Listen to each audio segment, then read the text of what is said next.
India TV crime alert.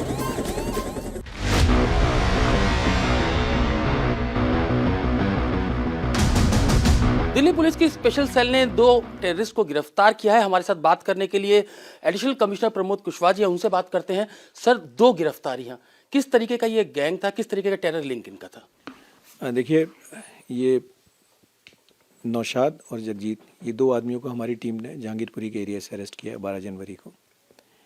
इस module पे हमारी टीम काफ़ी टाइम से काम कर रही थी और जब हमें लगा कि ये मॉड्यूल कोई सीरियस एक्टिविटी को अंजाम दे सकता है, किसी सीरियस क्राइम को अंजाम दे सकता है, तो उससे पहले इनको अरेस्ट कर लिया गया। इनके पास से 2 हैंड ग्रेनेड, पिस्टल्स और एमिनेशंस मिले हैं। जग्गा जो है, जगजीत जग्गा, इसको अर्शदीप डल्ला, जो कि एक डेजिग्नेटेड टेररिस्ट है जिसकी पोजीशन कनाडा में आती है, जिसकी लोकेशन कनाडा में आती है, वो हैंडल कर रहा था। और नौशाद, इसको cross border Pakistan ISI handlers handle कर रहे थे। और ये दोनों, चूँकि इनका पर्पज़ एक कंट्री में कम्युनल माहौल ख़राब करना था, यहाँ पर टेरर एक्टिविटी फैलाना था, तो ये इकट्ठे एक साथ हो गए। इनकी हल्द्वानी जेल में एसोसिएशन हुई थी और उसके बाद इनको जो इन्होंने as a proof of capability, इन्होंने एक इनोसेंट आदमी को मारा और उसके बारे में अपने हैंडलर्स को अक्रॉस दी बॉर्डर बताया। उसके बाद इनकी टास्किंग की गई थी कि ये राइट विंग हिंदू लीडर्स की रिकनेसेंस करेंगे और उन पर अटैक की प्लानिंग करेंगे। तो एक मेजर एक्टिविटी जो आने वाले टाइम में एक मेजर टेरर एक्टिविटी जो हो सकती थी, उसको प्रिवेंट किया गया। जिस शख्स की इन्होंने हत्या की भलसवा डेयरी के इलाके में, जो जिस शख्स को इन्होंने मार के फेंका, क्या उसकी पहचान हो सकी है? उसकी आइडेंटिफिकेशन पे भी काम चल रहा है और अभी स्टेज नहीं है उसके बारे में शेयर करने के लिए।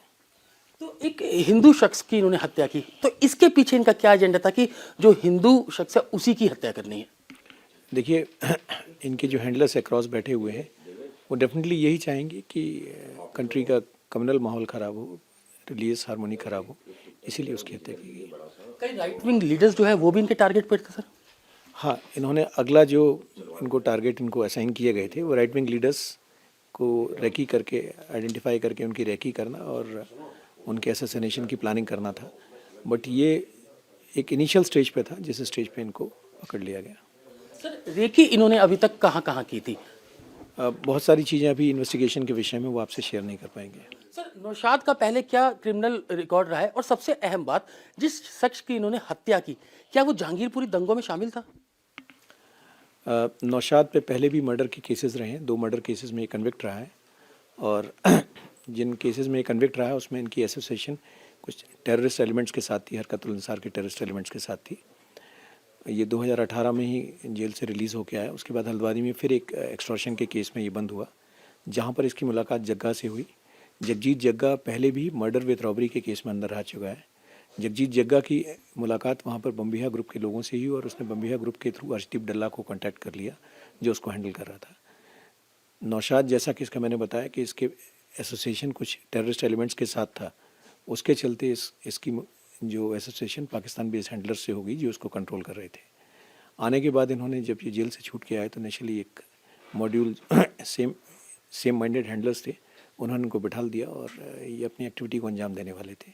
जिस शख्स के बारे में आप कह रहे हैं कि जिसको इन्होंने मारा है उसके बारे में भी कार्रवाई चल रही है, पर जहांगीरपुरी दंगे से उसका कोई एसोसिएशन हो, ऐसी बात अभी सामने नहीं आई है। तो मतलब जिस शख्स को मारा है उसका कोई रोल अभी इसमें जहांगीरपुरी दंगों में? इस तरह की कोई बात नहीं आई है। वो प्योरली एक इनोसेंट आदमी को सिर्फ इसलिए मारा ताकि ये अपने हैंडलर्स को ये बता सकें ये कितने केपेबल हैं और कितने कमिटेड हैं अपने कॉज के लिए। सर, खालिस्तान और आईएसआई लिंक एक बार फिर से सामने आया है, तो किस तरीके से जो अर्शदीप जो है वो किस तरीके से ऐसे लोगों को टारगेट कर रहा है या पिक कर रहा है जो लोग इनके लिए काम कर सके, और खासतौर से आईएसआई के साथ मिलकर ये लोग काम कर रहे हैं? देखिए, ये इस तरह के गलिबल यंगस्टर्स को टारगेट करते हैं, जो उनको रेडिकलाइज करके अपने ग्रुप्स में इन्वॉल्व करते हैं और गैंगस्टर्स का इस्तेमाल ये इस तरह की एक्टिविटीज़ के लिए करते हैं, क्रिमिनल्स का इस्तेमाल अपने टेरर एक्टिविटीज़ के लिए करते हैं। अर्शदीप डल्ला जो है वो इनिशियली खुद भी एक गैंगस्टर था और लेटर ही अब उसको टेररिस्ट डेजिग्नेट कर दिया गया है। तो ये डेफिनेटली इस तरह के टेररिस्ट क्रिमिनल एलिमेंट्स को टेरर एक्टिविटी के लिए इस्तेमाल कर रहे हैं। सर, एक लास्ट सवाल मेरा ये कि जो हत्या इन्होंने की, क्या इसके अलावा भी कोई मर्डर इन्होंने इस पूरे आपस में मिलने के बाद किया है? देखिए, अभी इन्वेस्टिगेशन बहुत इनिशियल स्टेज पे है, इस विषय पे कोई भी कमेंट करना ठीक नहीं होगा।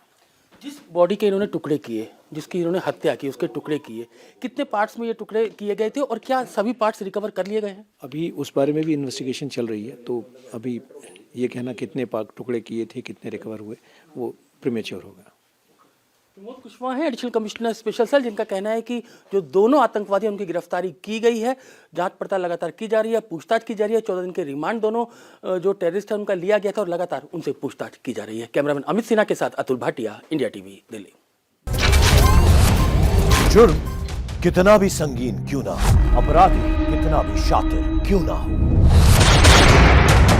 हर रात से उठेगा पर्दा, सामने आएगी हर खबर की सच्चाई। इंडिया टीवी क्राइम अलर्ट पर क्राइम की खबरों से अपडेटेड रहने के लिए India TV crime alert channel YouTube पर सब्सक्राइब करें, बेल आइकन दबाना न भूलें। सावधान रहें, सुरक्षित रहें, देखते रहें। India TV crime alert.